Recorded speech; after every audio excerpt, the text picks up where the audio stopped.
सदीक ने जमीन बेचकर बेटे को बाहर पढ़ने भेजा और फिर बेटा वापस न आया। छोटा बेटा सदीक और शरीफा को ये कहकर गालियां देता कि सारी जायदाद बड़े बेटे पर लुटा दी। बहू कई कई दिन सास ससुर को खाना तक न देती।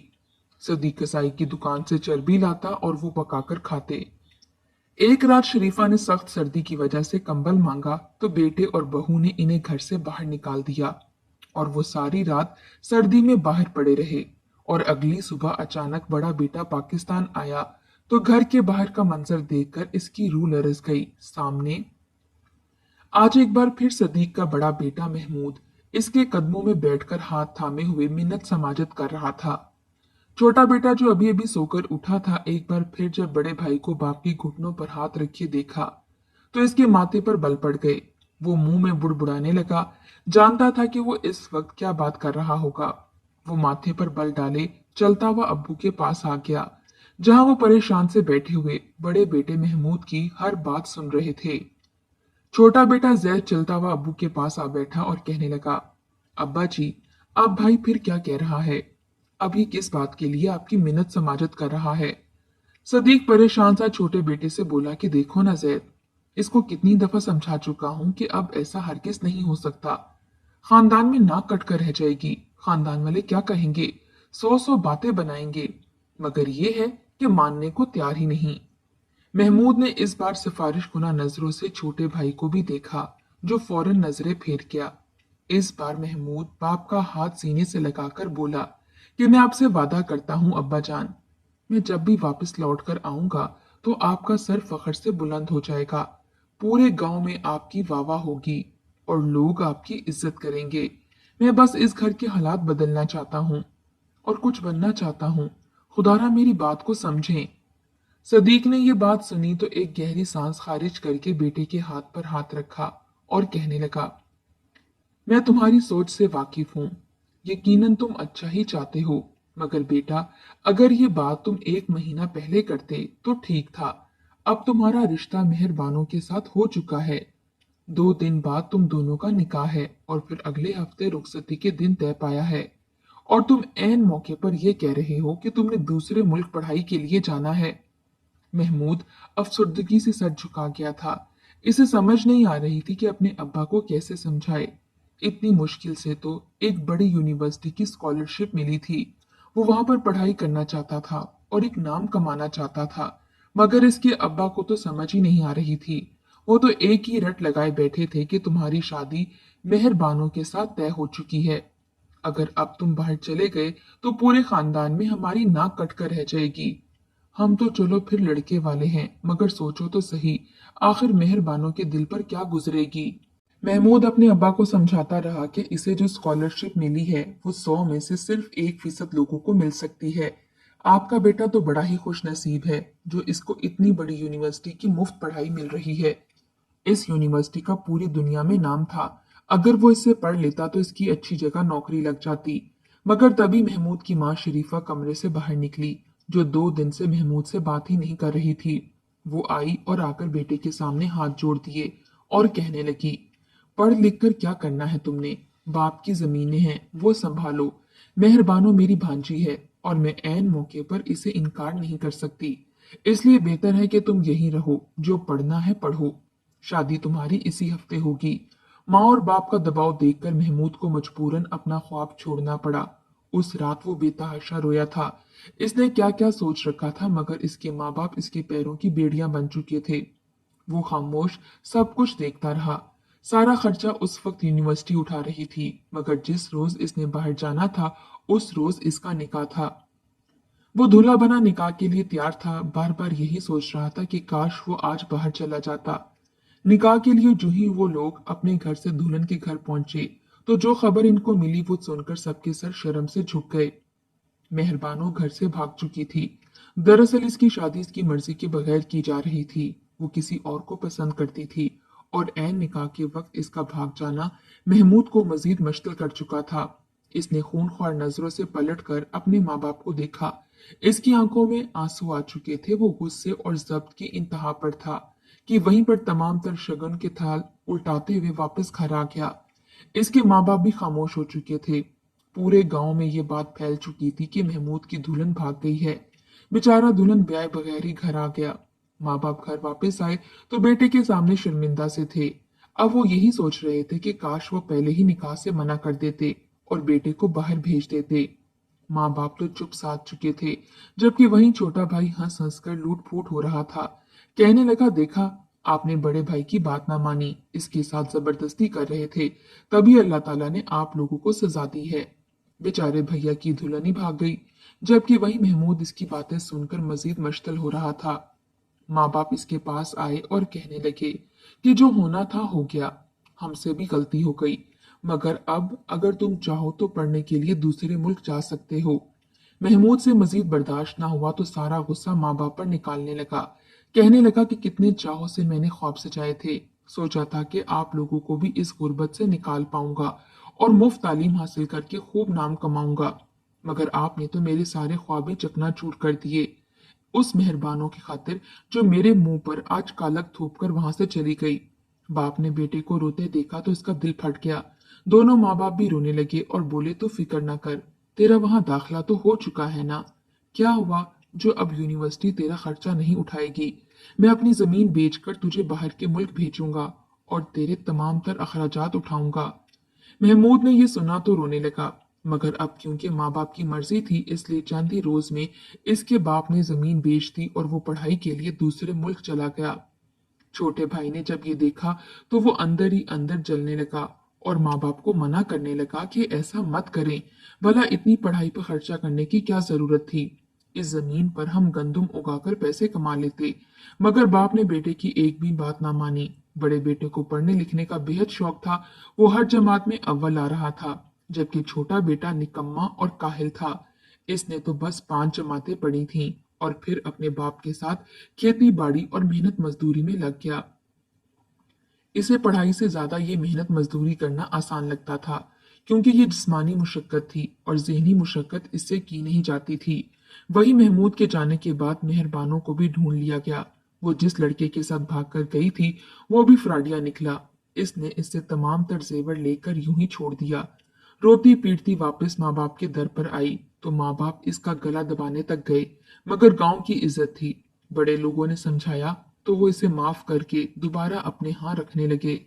मेहरबानों के माँ बाप एक बार फिर सवालिया नजरों से महमूद और जैद की जानिब देख रहे थे कि शायद वो इनकी बेटी को अपना लें, मगर खैर इनका ज़र्फ इतना ना था। एक दफा जब मेहरबानों की माँ ने खुद बोलकर जैद और महमूद के माँ बाप के आगे हाथ जोड़ दिए कि मेरी बच्ची को ब्याह लो, तो महमूद के अब्बा कहने लगे कि आपकी बड़ी बेटी को तो हम नहीं ब्याह सकते, क्योंकि हमारा बड़ा बेटा अब दूसरे मुल्क जा चुका है। हम इसकी मर्जी के बगैर कुछ भी नहीं करेंगे। हाँ, अलबत्ता आपकी छोटी बेटी को हम अपने जैद के लिए जरूर कबूल कर लेंगे। मरते क्या ना करते, उन्होंने जैद के लिए मेहरबानों की जगह छोटी बहन गुलफिशा को पसंद कर लिया। जमीन तो बिक चुकी थी, इसलिए अब आमदनी सिर्फ वही थी जो जैद और सदीक कमाया करते थे। उन्होंने छोटे बेटे जैद की शादी इंतहाई सादगी से की थी। ये बात भी जैद को बहुत चुभी थी। इसने सोच रखा था कि शादी धूमधाम से करेगा, मगर हालात के आगे मजबूर था। इसका कसूरवार भी इसने बड़े भाई महमूद को ठहराया। शादी वाले दिन माँ बाप से लड़ने लगा कि आपने मेरे साथ अच्छा नहीं किया, हमेशा बड़े भाई को मुझ पर तरजीह दी, सारे पैसे इस पर लुटा दिए और मेरी शादी तो सादगी से कर रहे हैं, जैसे शादी ना हो बल्कि कोई सोग हो। माँ बाप भी खामोश हो गए। गुलफिशा ब्याह कर इसके घर में आई तो वो इंतहाई नकचिड़ी और बदलिहासी लड़की थी। इसने आते ही जैद जैसे पोहड़ दिमाग को अपने काबू में कर लिया। इसे तो ये बात अंदर ही अंदर खा चुकी थी कि आखिर महमूद ने क्यों इसकी बड़ी बहन के साथ शादी ना की। फौरन बाहर भाग गया। और दूसरी बात, इसका लालची मिजाज था। जब इसे ये खबर हुई कि सारी जमीनें बेचकर उन्होंने महमूद को बाहर भेज दिया है, तो इसका गुस्सा 7वें आसमान पर पहुंच चुका था। जैद भी माँ बाप के खिलाफ था। अक्सर बीवी के पास बैठा माँ बाप की बुराइयां करता रहता और कहता कि उन्होंने मेरे साथ अच्छा नहीं किया। हर बार बड़े भाई को मुझ पर तरजीह दी। जब मियाँ बीवी दोनों ही जाहिलाना मिजाज के हो जाएं, तो घर का सुकून वैसे ही बर्बाद हो जाया करता है। माँ बाप बूढ़े हो चुके थे और महमूद को भी पढ़ाई के लिए गए हुए 1 साल हो चुका था। वो एक बार भी पलटकर वापस पाकिस्तान नहीं आया था, ना ही फोन कॉल की थी। एक दो दफा जब पड़ोसियों से फोन लेकर बात हुई थी तो भी सिग्नल के मसले की वजह से ठीक से बात ना हो सकी। धीरे धीरे माँ बेटे की तरफ से परेशान रहने लगी। छोटा बेटा जब इन्हें परेशान देखता तो कहने लगता, किसने कहा था कि इसे बाहर भेजें? सारी जमीन बेचकर इसे बाहर पढ़ने के लिए भेज दिया है। अब क्या आया है हाथ आपके? 1 साल हो चुका है। घर के खर्चे पूरे करने के लिए हमें कर्ज उठाना पड़ रहा है। अगर जमीन होती तो चलो कुछ जमा करके घर का खर्चा चल जाता। वो तो वहां जाकर आपको भूल ही बैठा है। वहां पर गोरी गोरी लड़कियों को देखकर इन पर फिदा हो चुका होगा। मुझे तो लगता है शादी करके बच्चे भी पैदा कर लिए होंगे। अब भला वो कहाँ वापस आए? वो तो ऐसा कबूतर था जो एक दफा फुर से उड़ गया है, अब कभी भी वापस नहीं आएगा। ऐसी बातें सुनकर सदीक और शरीफा और परेशान हो जाते और अकेले बैठकर रोते रहते कि हमारा बड़ा बेटा हमें भूल गया। सदीक और इसकी बीवी बेटे की याद में ही बीमार रहने लगे। बूढ़े तो वैसे ही हो चुके थे। इन्हें बीमार और बेहाल देखकर इनकी बहू ने पूरे घर पर कब्जा जमाना शुरू कर दिया। जैद जो भी कमाकर लाता था सारे पैसे लाकर बीवी के हाथ पर रखता था और वो इस घर को चलाने लगी। शरीफा भी कोई तेज तरार खातून न थी, बल्कि इंतहाई मासूम भोली भाली सी औरत थी जिसने कभी भी किसी से ऊंची आवाज में बात तक नहीं की थी। जब भी फोन आता तो कहती कि देखो कहीं मेरे महमूद की कॉल तो नहीं आ गई, जरा किसी से पता तो करो तुम्हारा भाई कहाँ है, इतने साल हो गए वो अभी तक वापस क्यों नहीं आया। मगर जैद हर बार माँ बाप का मजाक उड़ाकर कहता था कि वो अब कभी वापस नहीं आएगा। इसने वहीं पर अपना घर बसा लिया है और हंसी खुशी रह रहा है। आप लोगों को वो टोपी पहनाकर जा चुका है। माँ भी बार बार ये बात सुनकर इन पर यकीन करने लगी कि महमूद ने वहीं पर शादी कर ली होगी और यकीनन अपने बाल बच्चों के साथ हंसी खुशी रह रहा होगा। ये सोचकर इसकी माँ दिल ही दिल में बेटे को दुआएं देती रहती और रोती भी कि यकीन ही नहीं आता कि इसका बेटा इसके साथ यूं धोखा भी कर सकता है। धीरे धीरे गुलफिशा का रवैया मजीद बुरा होता चला गया।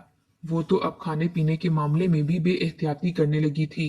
खाने का वक्त होता तो अपना और जैद का खाना बना लेती, मगर बूढ़े सास ससुर को खाना तक न देती। कहने लगती कि इतना ही बना था जो मैंने और जैद ने खा लिया। बूढ़े माँ बाप कहते कि हमारे लिए भी कुछ बना देती, सुबह से भूखे हैं। तो जैद की बीवी कहने लगती जाकर उस बेटे से मांगो जिसने तुम लोगों की जायदाद हड़प ली है और अब दूसरे मुल्क जाकर बैठा है। बार बार ताने सुनकर दोनों चुप साध चुके थे। सदीक ने फैसला किया कि वो खुद ही कुछ मेहनत मजदूरी करके कमा लाया करेगा। अगले रोज मजदूरी करने के लिए घर से गया तो इसकी तबीयत इस कदर खराब थी कि वो काम कर ही ना सका। कुछ लम्हों के लिए करता तो फिर गर्मी की शिद्दत की वजह से बैठ जाता। इसकी सांस फूलने लगी थी। वो सिर्फ 2-3 घंटे ही काम कर पाया था। गर्मी की शिद्दत इस कदर थी कि वो वहीं पर बेहोश हो गया। मजबूरन लोगों को इसे उठाकर अस्पताल ले जाना पड़ा। उन्होंने जैद को कॉल करके भी बताया कि तुम्हारा बाप अस्पताल में है, मगर इसने वहां जाने की जहमत ना की थी। आखिर मजदूर इसके बाप को घर तक छोड़ने आए। शरीफा ने जब शोहर की हालत देखी तो फूट फूट कर रोने लगी। कहने लगी खुदा हमारे रिस्क का बंदोबस्त कर देगा, आप खुद को हलकान ना करें। कुछ रोज गुजरे तो सदीक कहने लगा मैं अपने लिए कोई आसान सा काम देखता हूँ, अब मजीद बेटे का एहसान नहीं लूंगा। इतना कहकर वो घर से निकल गया। इस बार इसने एक कसाई की दुकान पर काम करना शुरू कर दिया था। इसके हाथ में रेशादारी हो चुका था। वो कोई भी काम ठीक से नहीं कर पाता था। हाथ कप कपाने लगते, मगर इसके बावजूद कसाई इसे गोश्त काटने का काम देता। वो जो भी गोश्त काटता इससे चर्बी को अलग कर देता। कसाई जो फालतू चर्बी फेंकने के लिए रखता, बहाने से सदीक वो भी एक शॉपर में डालकर अपने पास रख लिया करता और फिर घर आकर पकाकर खुद भी खाता और अपनी बीवी को भी खिलाता। वो चर्बी खाई ना जाती, मगर पेट भरने की खातिर करना तो जरूरी था। बेटा जब माँ बाप को चर्बी वाला सालन खाते देखता तो उबकाइयां आने लगती और कहता कि ये क्या गंदगी खा रहे हो, मुझे तो यकीन ही नहीं आ रहा कि ये आप लोगों की हलक से उतर कैसे रहा है। मगर माँ बाप खामोशी से खाते रहते। 3 साल गुजर चुके थे, मगर महमूद की कोई खबर ना थी। सर्दियों का मौसम था और जो कंबल और चादर सदीक और शरीफा करके सोया करते थे वो भी फट चुके थे। इस कदर खराब हो चुके थे कि इनसे सर्दी कम ना होती थी। वो दोनों अभी तक यूं ही सहन में सोया करते थे। एक रात इस कदर सर्दी बढ़ी कि बूढ़ों की हड्डियां ठंड की वजह से दर्द करने लगीं। आखिर शरीफा उठी और अपने बेटे के कमरे पर दस्तक देने लगी, जो गर्म कमरों में लिहाफ ओढ़कर सो रहे थे। वो दरवाजे पर दस्तक देकर कहने लगी कि बेटा, कोई कंबल हो तो दे दो, बाहर शदीद सर्दी है, मुझसे ये सर्दी बर्दाश्त नहीं हो रही। पहले तो इन लोगों ने कोई जवाब ना दिया, मगर जब बार बार माँ दरवाजे पर दस्तक देने लगी तो जैद गुस्से से बोला कि हमारे पास कोई कंबल नहीं है, जो पुराने थे वो तुम दोनों को दे दिए। अगर इतना ही शौक है तो महमूद से बोलो, वो दूसरे मुल्क से तुम्हारे लिए अच्छे और महंगे वाले कंबल भिजवा देगा। इस बात पर वो तंजिया हंसा था, वहीं इसकी बीवी भी तंजिया मुस्कुराई थी।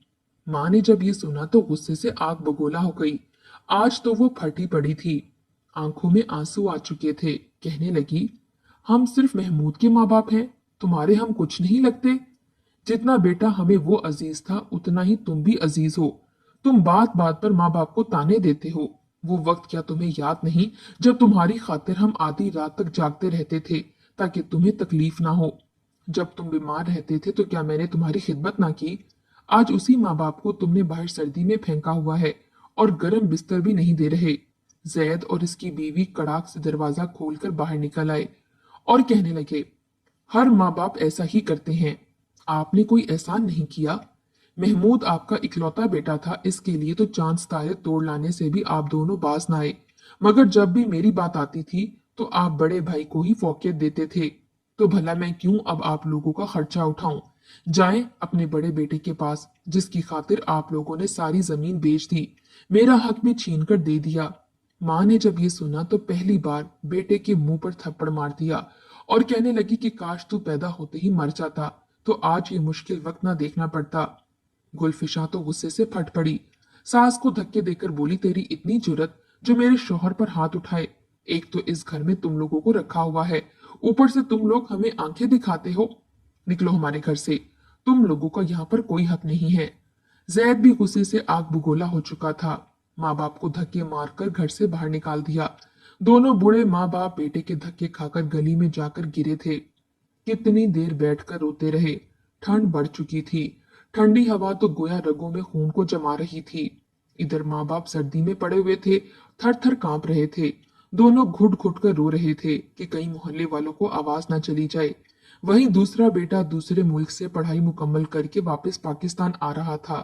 वो खुशी खुशी पाकिस्तान आ रहा था और सोचे हुए था कि माँ बाप को सरप्राइज देगा।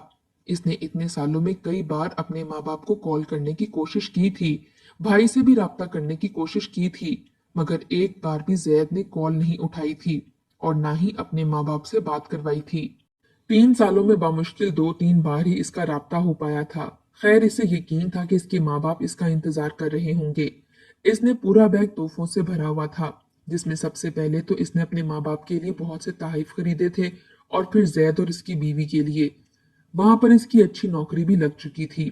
वो लाखों रुपए कमा रहा था, मगर इसने कंपनी से 2 माह की छुट्टी ली ताकि घर जाकर अपने वालिदैन से मिल सके और अगर हो सके तो सबको विजिट वीजे पर अपने साथ बाहर भी ले जा सके। मगर जब इसने अपने घर की गली में कदम रखा तो चौंक कर इन लोगों के करीब आने लगा। शायद कोई फकीर थे या मांगने वाले जो दरवाजे के बाहर पड़े थे। महमूद का दिल अंदर ही अंदर कई टुकड़े हुआ था। इसे इन बुजुर्गों पर रहम सा आया था। इसे लग रहा था कि कोई भिखारी हैं जो इसके दरवाजे के बाहर बैठे सो गए हैं। दिल ही दिल में वो अफसोस करने लगा कि न जाने इन पर कैसे मुसीबत आन पड़ी। शायद इनका कोई घर बार ना होगा, तभी तो गली में सो रहे हैं। मगर जब करीब आकर शक्ल देखी तो इसके सर पर आसमान टूट पड़ा। ये तो इसके माँ बाप थे जो एक दूसरे के कंधे पर सर रखे सो रहे थे। महमूद की उस पल चीख निकली थी। वो चीख कर माँ बाप को उठाने लगा, मगर इनका वजूद साकित हो चुका था। इसने सारा सामान वहीं रखा और माँ बाप को अस्पताल ले गया, जहां पर इनका इलाज हुआ तो डॉक्टर कहने लगे, सर्दी इनकी हड्डियों में समा चुकी है, इनके पूरे वजूद में इन्फेक्शन हो चुका है। वही महमूद बिखरा हुआ घर वापस आया तो बड़े भाई को देखकर छोटा भाई बुखला गया। इसने छोटे भाई से इन सब बातों के बारे में दरियाफ्त किया तो वो खौफ से कुछ भी नहीं बोला और कहने लगा, मुझे क्या खबर कि वहां तक कैसे पहुंचे, मैं तो इन्हें कमरे में सुलाकर गया था। महमूद को कुछ तो गड़बड़ लग रही थी। इसने सामान घर के अंदर रखा और वापस माँ बाप के पास आ गया। माँ बाप को होश आया तो वो बेटे के गले लगकर फूट फूट कर रोते रहे कि तुमने वहां शादी कर ली, बच्चे पैदा कर लिए। तो महमूद रोने लगा और बोला कि मैं ये सब कुछ कैसे कर सकता हूँ। अगर शादी करके बच्चे ही पैदा करने होते तो मैं यहाँ पर ही शादी कर लेता। मुझे तो बाहर जाकर पढ़ना था, अपना मुस्तकबिल संवारना था, तभी तो गया था। माँ बाप ने सारी रुदाद बेटे को सुनाई तो महमूद आग बगोला हो गया। घर जाकर इसने अपने भाई को बेतहाशा मारा, इतना कि वो लहूलुहान हो गया। भाभी को वो सिर्फ बातें सुनाता रहा क्योंकि वो औरत पर हाथ उठाने वालों में से ना था। जब जैद को पता चला कि भाई की अच्छी नौकरी लग चुकी है और वो अब लाखों में आमदनी करेगा, तो वो अपनी बीवी को मारने लगा कि तुम्हारी बातों में आकर मैंने अपने भाई और माँ बाप से बिगाड़ी। आज अगर मैं ठीक रवैया रखता तो 2-4 लाख मेरे हाथ में भी आ जाया करते। मगर दोनों एक दूसरे को कोसते ही रह गए। वही महमूद अपने माँ बाप का इलाज करवाकर अपने साथ दूसरे मुल्क ले गया।